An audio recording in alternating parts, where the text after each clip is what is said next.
the 12 apostles. 11 of the 12 died martyrs' deaths for one thing. In a number of segments, I've dealt with that.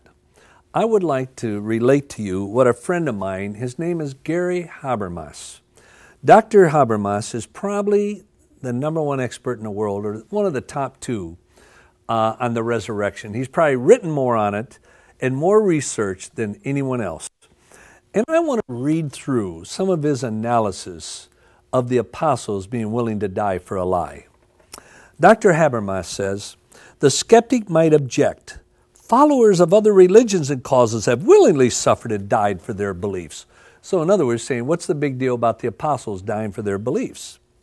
He goes on to say, even atheists have willingly died for the cause of communism.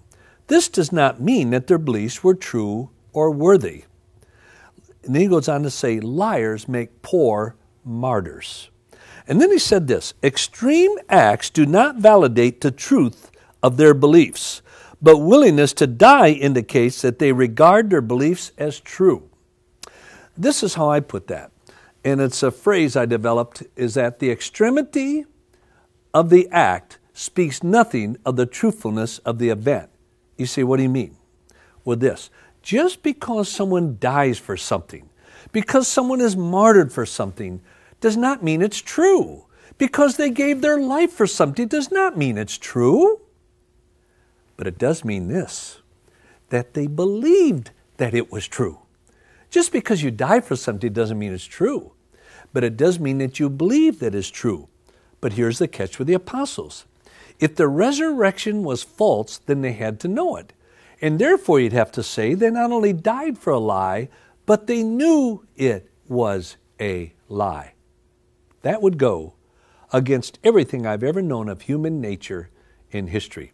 And Dr. Habermas went on to say, contemporary martyrs die for what they believe to be true. The disciples of Jesus died for what they knew to be either true or false. After Jesus' death, the lives of the apostles were transformed to the point that they endured persecution and even martyrdom. Such strength of convictions indicates they were not just claiming that Jesus rose from the dead and appeared to them in order to receive some personal benefit, but they really believed it. Compare this courage to their character at Jesus' arrest and execution. They denied and abandoned him. They hid in fear. Afterwards, they willingly endangered themselves by publicly proclaiming the risen Christ. If I can't trust them on what Jesus said and did, they signed their testimony in blood, I'd have to be a total historic agnostic.